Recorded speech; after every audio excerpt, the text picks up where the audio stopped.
The Boston Public Schools have released a report on the benefits of early education. In this case, it's the advantage of getting a head start by enrolling in Kindergarten 1. The effects have been tracked for student performance and for the racial gap in achievement. To explain the report is our guest from the Boston Public Schools, the Director of Early Education, Jason Sachs. Thank you very much for being with us, Jason. My pleasure. I'm one of these old timers. I grew up with just kindergarten for 1 year and a half a day at that. So what's the difference now? What's going on when you have these students an age early, I mean, a year earlier getting into K1? Yeah, so kindergarten as we typically know it is for 5-year-olds.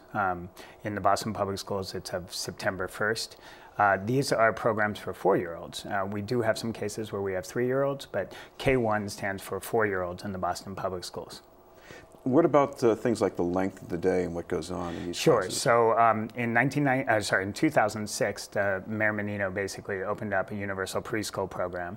We now serve about 2,100 children, 4-year-olds, and the day is the same as the kindergarten day. It's a 6.5-hour day, and it's a normal school year.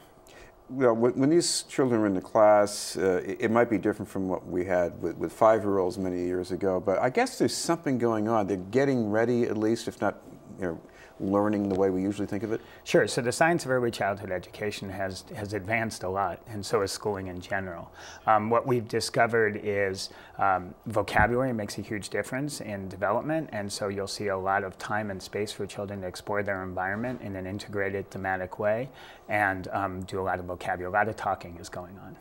Explain how this matters in what's going on in the child's life, because if the child is not in K1, in the course of the day, the child might be around an adult, maybe talking a bit, but maybe watching a lot of television. How is that different from what's going on in the classroom as far as their brain power?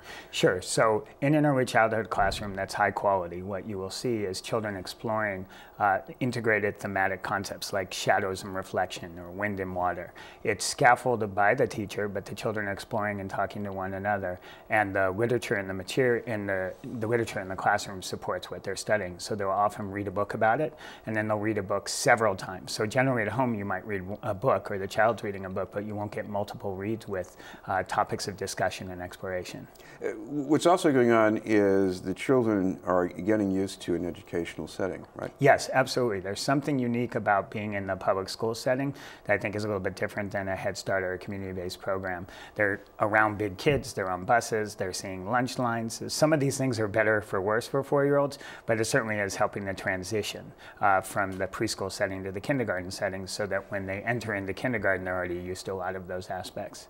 Also, I'm sorry, the schools are used to little kids now too. That's made a big difference. I think having a Department of Early Childhood and young children in the schools is transforming the way we're thinking about young children programming preschool all the way up to 3rd grade now. Does this make any difference in how you engage the parents in their children's learning too? Sure, absolutely. I think, we think of traditionally, you give homework to the child goes home, fills out homework, and comes back. The whole idea of young children is it's a partnership between the adults and the families, and the children need adults in a much different way. So homework needs to be much more interactive with the families.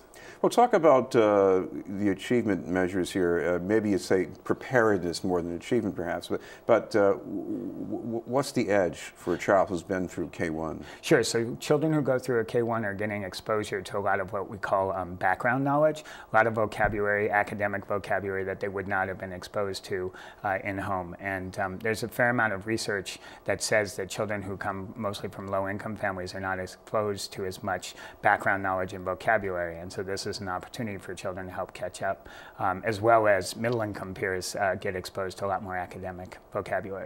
Now, one of the things we keep hearing about year after year is there is this stubborn racial gap in achievement. What do you see going on with that, with the K1 students? Yeah, so the results are actually really remarkable as far as closing the achievement gap between black and white, between Hispanic children and white children, between low income, middle income, and upper income. What we're finding is that the K1 experience can really help children make incredible strides, and those strides last all the way to 3rd grade. We're seeing about a 38% close in the achievement gap between black and white by 3rd grade just for this 1-year intervention. So what about the ripple effect of this? I know it might be too soon to tell with the students you've tracked so far, but looking down the line, how much of a difference do you see this making? Well, I think obviously it makes a difference, as I just said, around the third grade scores. There's a fair amount of longitudinal research, as you stated before, that shows it can make a difference. I think the true change here is in the way the early childhood department has been working with teachers and children around their educational experience, and so I think that's percolating up into kindergarten. We are now changed the kindergarten curriculum to make it more developmentally appropriate and more one that fosters more vocabulary, and we're beginning to think about first and second. So not only are the children changing, the school district's changing. I think the other thing here that's interesting to consider is that you mentioned the number of students who are in K-1 right now as part of the universal preschool, but it's not universal yet. No, in fact, we serve about 2,100, and the Mayor Walsh, the new mayor, has vowed to make it so that we would be truly universal, so that would be about doubling.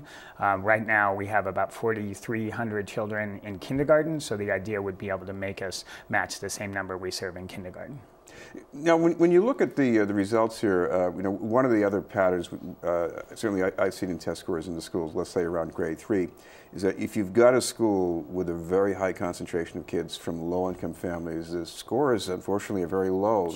Sure. Do you see this program here in K-1, do you see that can get kids over that obstacle of yeah, absolutely. One of the things we are seeing is as you stated, there's a mixed peer effects. Basically, when children are in mixed income classrooms, everybody benefits because kids are talking with one another, so vocabulary increases. But also, as you suggest, if children are coming out of K-1 in a stronger place with more vocabulary, less behavioral issues, more engaged in learning, then you're going to see a better learning environment all the way through their career. So a lot of people will hear what you said here, that they want to get their kids in, but I guess there's a waiting list. So yeah, K-1 does have a waiting list. It depends on the school, but as I said before, Mayor Walsh is committed to doubling the preschool programs. All right, well, thank you very much for being with us. Sure, my pleasure. From the Boston Public Schools, Jason Sachs.